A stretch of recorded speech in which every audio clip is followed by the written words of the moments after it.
तो नमस्कार प्यारे बच्चों, कैसे हैं आप सब। आशा करता हूँ आप सभी बहुत ही अच्छे होंगे और अपने परिवार का, अपने शरीर का और खास करके अपने पढ़ाई का बहुत ही अच्छी तरह से ध्यान रख रहे होंगे।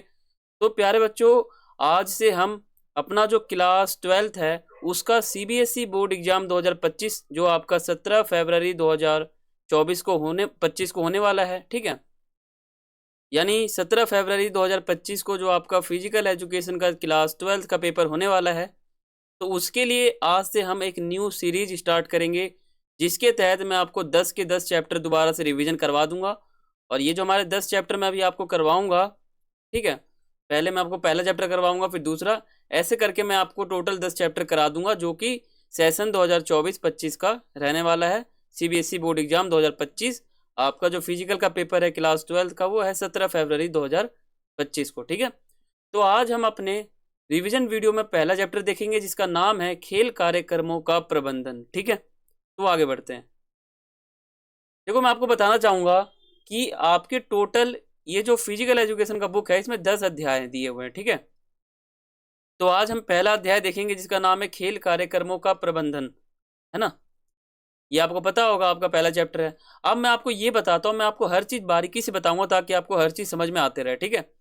देखो, जो आपका पहला चैप्टर है खेल कार्यक्रमों का प्रबंधन, इसमें क्या टॉपिक है जो आपको पढ़ने हैं। यानी मैंने अपने अनुसार बहुत ही छोटा छोटा करके एक टॉपिक बनाया है। जैसे मान लो मैंने 7 टॉपिक बनाया है टोटल। अब इन 7 टॉपिक को अगर आप समझ लोगे, यानी आपने इस चैप्टर को पूरा समझ लिया, ठीक है। तो पहले हम समझेंगे प्रबंधन का अर्थ, फिर समझेंगे खेल प्रबंधन के कार्य, फिर समझेंगे समिति का अर्थ, फिर समझेंगे खेल कार्यक्रम के समितियां के प्रकार, ठीक है। फिर हमारा टॉपिक आ जाएगा टूर्नामेंट का। तो टूर्नामेंट का अर्थ क्या होता है, महत्व क्या होता है और प्रकार क्या होता है।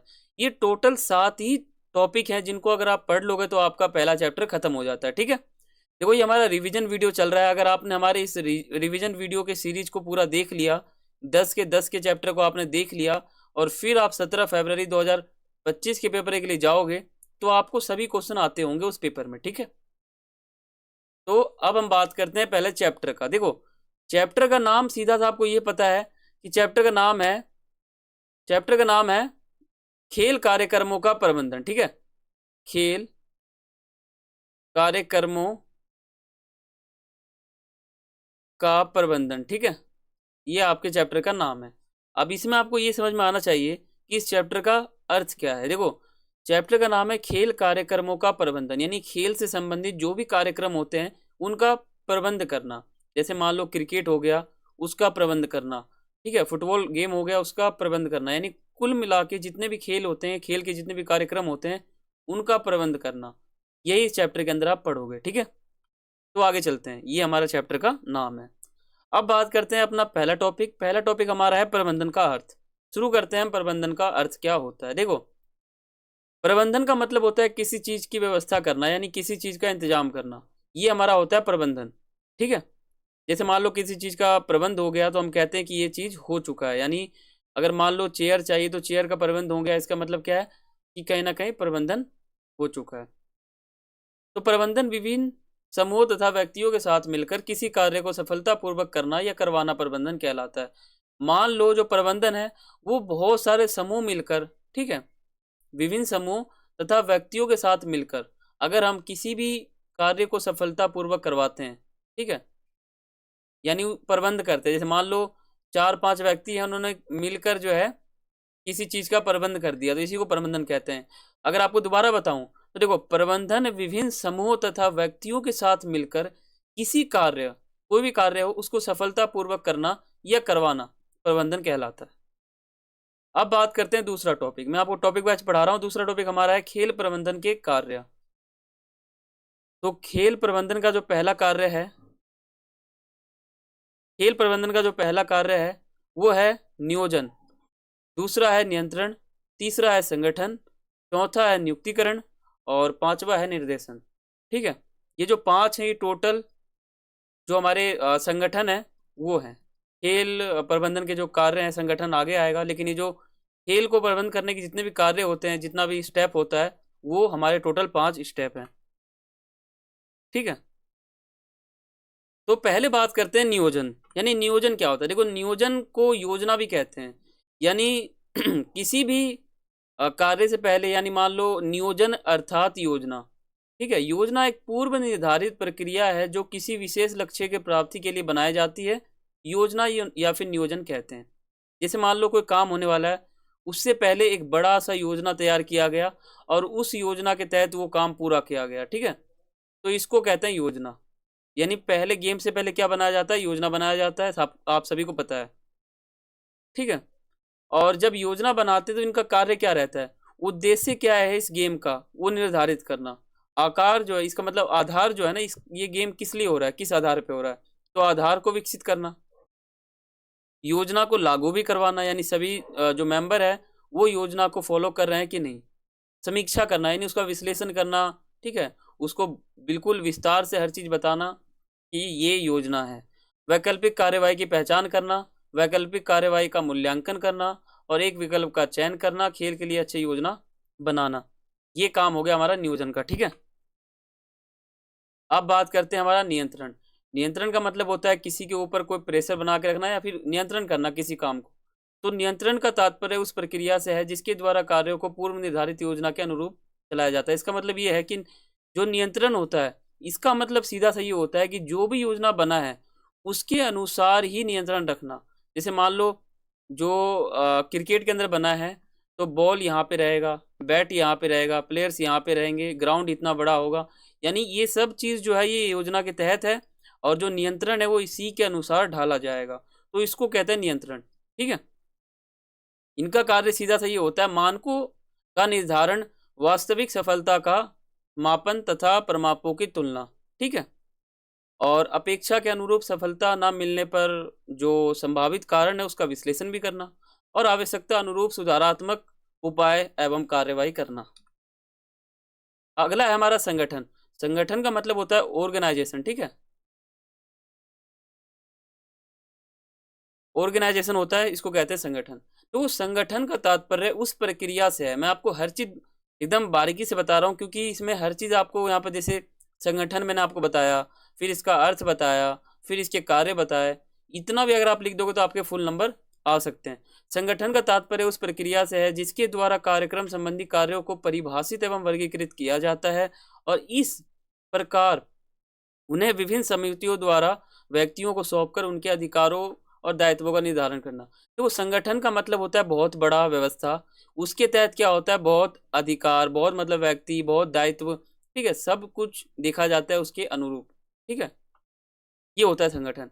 और संगठन का जो कार्य होता है वो होता है कार्य की पहचान करना, उनका छोटे छोटे कार्यों में विभाजन करना, ठीक है, और विभिन्न समितियों द्वारा निर्धारण करना और सभी समितियों को उनसे संबंधित कार्य सौंपना और विभिन्न समितियों के बीच सूचनाओं का आदान प्रदान स्थापित करना। अगला हमारा क्या है? अगला है नियुक्तिकरण। यानी नियुक्तिकरण का तात्पर्य उस प्रक्रिया से है जिसके द्वारा या जिसके अंतर्गत किसी विशिष्ट पद या कार्य के लिए सबसे उपयुक्त व्यक्ति का चयन तथा प्रशिक्षण किया जाता है। देखो प्रशिक्षण का मतलब होता है ट्रेनिंग, यानी किसी भी कार्य को करने से पहले अगर हम उस कार्य की तैयारी करते हैं, बहुत ज़्यादा मेहनत करते हैं, तो वही होता है ट्रेनिंग, ठीक है। तो उसी को प्रशिक्षण कहते हैं। और जो परीक्षण होता है उसको टेस्ट कहते हैं, यानी जो पेपर से पहले होता है छोटा मोटा जो टेस्ट होता है वो, जैसे यूटी हो गया और पीटी हो गया, ठीक है। अब बात करते हैं इसका कार्य। देखो मानवीय संसाधन संबंधित आवश्यकताओं का जो आकलन है वो करना। जो भी मानव संबंधित जो भी संसाधन चाहिए, जैसे मान लो फुटबॉल, ठीक है, अगर वो हो रहा है, या फिर बैट या बॉल, ठीक है, ये चाहिए, तो इनका आकलन करना, ठीक है। विभिन्न पदों के लिए उपयुक्त अधिकारियों कर्मचारियों का चयन भर्ती करना, यानी जो भी चाहिए अधिकारी जो भी चाहिए ना उनका भर्ती करना, इसमें ये नियुक्तिकरण। और चयनित अधिकारियों और कर्मचारियों का प्रशिक्षण एवं नियुक्ति। अब बात करते हैं निर्देशन। इसका मतलब होता है निर्देश देना। तो देखो मानवीय संसाधन, ठीक है, मानवीय संसाधन को उद्देश्यों की प्राप्ति के लिए जरूरी दिशा निर्देश देना, ठीक है। यानी जो भी मानवीय संसाधन है उनको उनका जो भी उद्देश्य है, उद्देश्य के प्राप्ति के लिए जो भी दिशा या निर्देश या फिर कोई भी आदेश मिलता है उनका मार्गदर्शन करना, उन्हें निरंतर रूप से जो है प्रेरित करने की प्रक्रिया को निर्देशन कहते हैं। इसका मतलब मान लो कि कोई भी आदेश है, कोई भी निर्देश है, वो जारी किया गया। अब लोगों ने उसे जो है निरंतर रूप से जो है पूरे मैच तक निभाया, तो उसी को कहते हैं निर्देशन। इनका जो कार्य होता है वो होता है अपने अधीनस्थ कर्मचारियों का पर्यवेक्षण करना। ठीक है, जो भी इनके अधिकारी हैं, जो भी कर्मचारी हैं, उनका जांच करना, उनको देखना, उनको निर्देश देना कि आपका ये काम है। अपने से वरिष्ठ अधिकारियों से संदेश, दिशा निर्देश प्राप्त कर उन्हें अपने अधीनस्थ कर्मचारियों तक पहुंचाना। ठीक है, अपने अधीनस्थ जो भी मतलब उनके जो भी काम है, ठीक है, करने की कर्मचारियों का देखो इसमें ये होता है ना कि जो भी उनका काम है, ठीक है, उनको करने वाले जो भी कर्मचारी है उनका नेतृत्व करना। जैसे मान लो कोई काम हो रहा है, वो काम कोई कर्मचारी कर रहा है, तो उस कर्मचारी को भी तो कोई देखता होगा, उसी का नेतृत्व होता है। ठीक है, अपने अधीनस्थ कर्मचारियों को लक्ष्य प्राप्ति के लिए प्रेरित करते रहना, ये हो गया। ये हमारा था कि खेल प्रबंधन के जो भी कार्य हैं, आपको मैंने 5 कार्य बताए हैं। ठीक है, इन पांचों कार्यों को आपको याद रखना है, क्योंकि 17 फरवरी 2025 को जो आपका बोर्ड एग्जाम होने वाला है उसमें ये क्वेश्चन आने की संभावना बहुत ज़्यादा है। और ये हमारा रिवीजन वीडियो है। ठीक है, इससे पहले मैंने आपको 10 के 10 चैप्टर करा दिए हैं। ये हमारा रिवीजन वीडियो मैं आपको बार बार बता रहा हूँ। यहाँ पे मैं आपको मेन जो बातें हैं वो मैं आपको यहाँ पे बताता चलूंगा। ठीक है, बात करते हैं समिति का क्या अर्थ होता है। तो वो समिति या फिर कमेटी भी कह देते हैं उसको। ठीक है, समिति का अर्थ क्या होता है। समिति व्यक्तियों द्वारा अपने समान, ठीक है, व्यक्तियों द्वारा अपने समान उद्देश्यों की पूर्ति करने के लिए विचार पूर्वक निर्मित एक ऐसा संगठन का नाम है जिसकी सदस्यता ऐच्छिक होती है। ठीक है, अतः एवं सभी आवश्यकताओं की पूर्ति करने का एक महत्वपूर्ण साधन है। इसमें व्यक्ति संगठन होकर, ठीक है, संगठित होकर सामान्य हितों को ध्यान में रखकर विभिन्न उद्देश्यों की पूर्ति करता है। देखो समिति क्या होता है, जैसे मान लो टीम है, ठीक है, टीम के ऊपर जो होता है कमेटी होता है। ठीक है, कमेटी का काम है ये काम करवाना। अब जो खिलाड़ी हैं वो किसके नेतृत्व में है, वो है कमेटी के। यानी हर काम करने के लिए वहाँ पे एक समिति बनाया जाता है। इन समिति का वो है काम, इन समिति का ये काम। जैसे कि टूर्नामेंट से पहले जो समितियाँ होती हैं उनका वो काम होता है, दौरान की वो काम होती है, ठीक है, बाद में उनका वो काम होता है। ऐसे समितियाँ होती हैं। अब खेल कार्यक्रम की समितियाँ कितनी होती है, अब हमारा ये टॉपिक आ जाएगा। देखो मैं आपको पूरी गारंटी देता हूँ, जो ये खेल कार्यक्रम समितियाँ के प्रकार है ना, ये 99% आपके पेपर में आ सकता है। ठीक है, ये बहुत ही मोस्ट इंपॉर्टेंट क्वेश्चन है, क्योंकि इस चैप्टर से अगर कोई लंबा क्वेश्चन बनेगा तो यही बनेगा, समिति का अर्थ तथा इसके प्रकार की विश्लेषण करें। 8 नंबर में या 5 नंबर में आ जाएगा अगर आपने समिति का अर्थ बता दिया और बताने के बाद उसके 3 समितियां बता दिए, जैसे टूर्नामेंट से पूर्व समितियां, दौरान समितियां और बाद में समितियां। ठीक है, देखो जब टूर्नामेंट चल रहा होता है ना, तो टूर्नामेंट चलने से पहले का माहौल, टूर्नामेंट चलने के दौरान का माहौल और उसके बाद का माहौल, तीनों माहौल के समितियां होती हैं। जैसे मान लो टूर्नामेंट से पहले जो समितियां काम करेगी वो है आयोजन समिति, वित्तीय समिति, प्रचार समिति, तकनीक समिति और क्रय समिति। दौरान की जो समितियां होती है हमें स्वागत समिति, परिवहन समिति, भोजन व आवास समिति, सजावट व समारोह समिति या पुरस्कार उद्घोषक खेल मैदान उपकरण जो समिति है ये। और बाद में, और ये जो हमारे है ना, ये भी इनका ही है। ठीक है, रिफ्रेशमेंट हो गया, एंट्री कार्यक्रम हो गया, ऑफिशियल्स हो गया और प्राथमिक चिकित्सा हो गया। और जो बाद में समितियां काम करेगी वो कौन कौन सी होती है, तो उनका सिंपल सा काम आप ये लिख सकते हो कि जो भी काम काज है टूर्नामेंट को समेटना। ठीक है, ये अब इन सभी समितियों को आपको पढ़ना है। जैसे मान लो पूर्व समितियां, मैं आपको ऊपर ऊपर से बताता चलूंगा, क्योंकि आपको ज़्यादातर को तो आपको पता ही होगा, क्योंकि पूरा साल खत्म हो चुका है। ये साल का आखिरी महीना चल रहा है आपके पेपर से पहले का। ठीक है, पेपर का लगभग आधा महीना रह गया, तो आपको इतना तो पता होगा। देखो पूर्व समितियां में क्या होता है ना, सीधा सा बताऊं, जो टूर्नामेंट चलता है, टूर्नामेंट चलने से पहले का जो माहौल रहता है उस समय कई समितियां काम करती है। ठीक है, इनका अर्थ यहाँ पे सीधा सा बताया गया है। ठीक है, अब जो टूर्नामेंट जो हमारे समितियां होती है वो पहला होता है आयोजन समिति। इनको मैं ऊपर ऊपर से बता देता हूँ। ठीक है, आपको बस टाइटल याद रखना है। देखो आयोजन का मतलब होता है किसी चीज़ का इंतजाम करना, ठीक है, प्रबंध करना। तो आयोजन का मतलब होता है खेल का आयोजन करना। ठीक है, ये सिंपल सा है। वित्तीय समिति का मतलब क्या होता है, देखो वित्तीय समिति का मतलब होता है जो भी लेखा जोखा जो भी हिसाब किताब है किसी चीज का खेल के अंदर, वो रखना, यानी पैसे के रूप में ये समिति बनाया गया है। तीसरा है प्रचार समिति। इनका काम होता है खेल से पहले पूरा का पूरा प्रचार करना, फैलाना कि यहाँ पे गेम होने वाला है, यानी टूर्नामेंट होने वाला है। तकनीक समिति का मतलब होता है जो भी, अगर जैसे लाइट खराब हो गया, ठीक है, पंखे खराब हो गए, या कुछ भी टेक्निकल इशू आ गया, कुछ भी खराब हो गया, तो उस समय ही इनका काम होता है। और क्रय समिति, इनका मतलब जो भी खेल उपकरण चाहिए उनका प्रबंध करना होता है। जैसे खिलाड़ी को बैट चाहिए तो बैट लाएंगे ये लोग, बॉल चाहिए तो बॉल लाएंगे, ठीक है। और इन समितियों की जिम्मेदारियां होती है, जैसे किसी भी खेल टूर्नामेंट से पहले विभिन्न समितियों के अधिकारियों की जिम्मेदारी निर्धारित करना, यानी हर समिति का जो जिम्मेदारी वो निर्धारित पहले हो जाएगा। यानी जो पहले की समितियां होती है वो, जैसे कि खेल संबंधित प्राधिकरण के अधिकारियों के साथ मिलकर टूर्नामेंट का बजट जो तैयार करना है वो, क्योंकि उपयुक्त बजट के बिना किसी भी खेल कार्यक्रम या टूर्नामेंट का शानदार एवं सुव्यवस्थित आयोजन करना मुश्किल हो सकता है, ठीक है। खेल टूर्नामेंट का कार्यक्रम जैसे कि टूर्नामेंट की तिथि, स्थान आदि निर्धारित करना।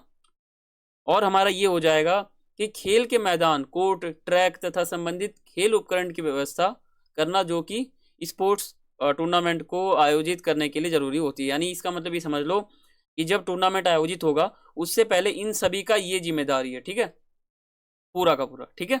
ये भी हो गया और ये भी हो गया। अब हम बात करते हैं जब टूर्नामेंट चल रहा होता है तो टूर्नामेंट चलते समय दोहरान की कौन कौन सी समितियां होती हैं।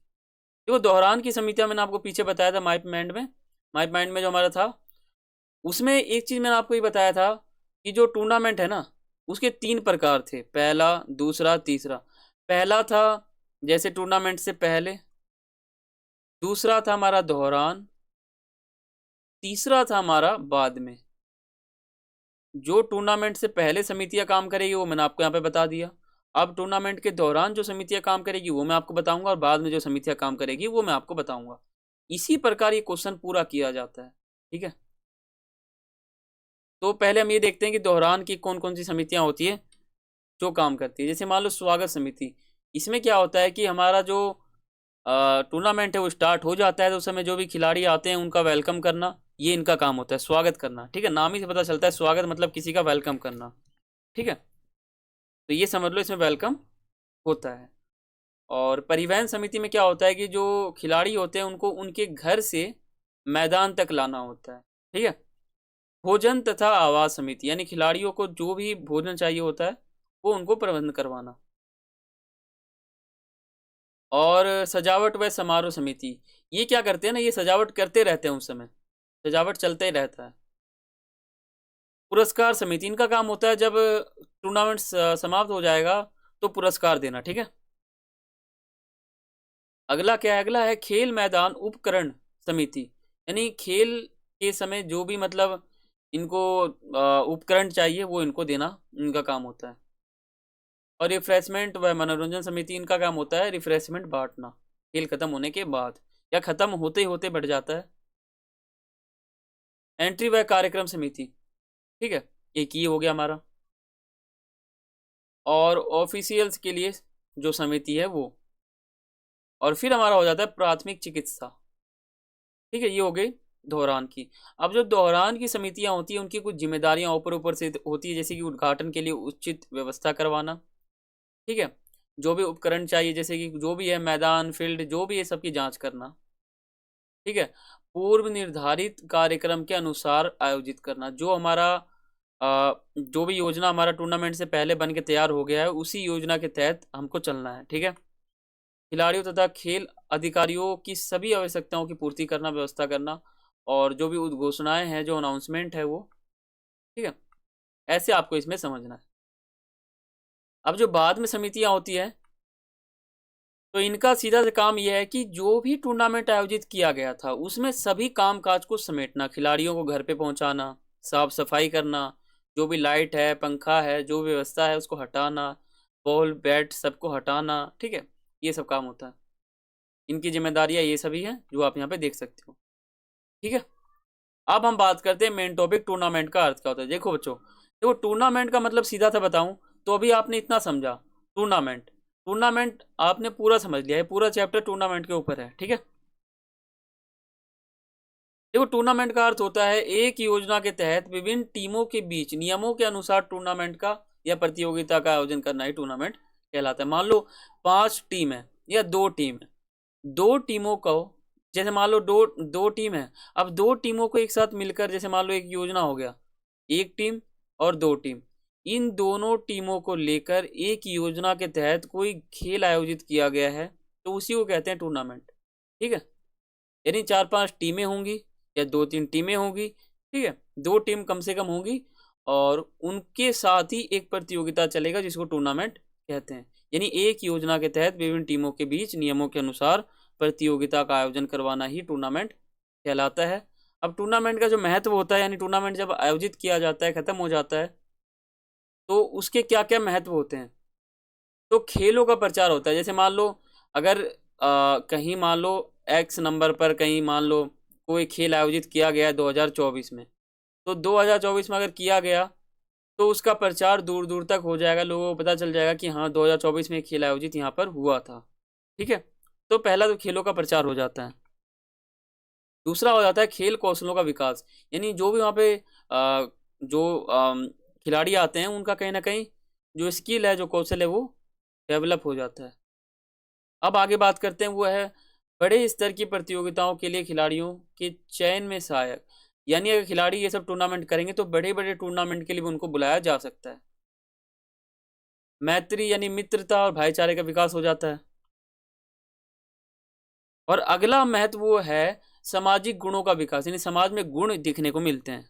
ठीक है, अब बात करते हैं टूर्नामेंट के प्रकार। देखो जो टूर्नामेंट है उसके प्रकार कितने हैं। देखो टूर्नामेंट, एक है नॉकआउट टूर्नामेंट, एक है लीग या राउंड रॉबिन टूर्नामेंट, एक है कॉम्बिनेशन टूर्नामेंट, एक है चैलेंज टूर्नामेंट। ठीक है, लेकिन सीबीएसई ने आपके लिए सिर्फ 2 ही टूर्नामेंट रखा है। ये आपका आ रहा है, ठीक है, फिर ये आपका नहीं आ रहा है, ये नहीं आ रहा और ये आ रहा है। यानी आपको 2 ही टूर्नामेंट समझना है, नॉकआउट फिक्चर और राउंड रॉबिन जो हमारा टूर्नामेंट है ये, इसका फिक्चर कैसे तैयार होता है वो, और इसके अंदर क्या होता है वो। ठीक है, तो वो तो मैंने एक अलग वीडियो बना रखा है, उस पर आप जाके नॉकआउट टूर्नामेंट का जो व्यवस्था है, मतलब नॉकआउट टूर्नामेंट कैसे बनता है वो आप समझोगे। ठीक है, नॉकआउट टूर्नामेंट आप समझ लोगे, और जो राउंड रोबिन टूर्नामेंट है, यानी राउंड रोबिन टूर्नामेंट में कैसे उसका फिक्चर तैयार होता है, ठीक है, साइक्लिक विधि वगैरह, तो वो आप यहाँ पे देख सकते हो। ठीक है, तो ये हमारा पहला चैप्टर था, ये हमारा न्यू सीरीज है जो कि 2025 के बोर्ड एग्जाम के लिए है, जो आपका 17 फरवरी को शुरू होने वाला है। ठीक है, तो उस पेपर के लिए हमारा पहला चैप्टर हो चुका है। आशा करता हूँ आपको पहला चैप्टर बहुत ही अच्छा लगा होगा। अगर आप चैनल पर नए हो तो सब्सक्राइब करके बेल आइकन पर जरूर क्लिक करना।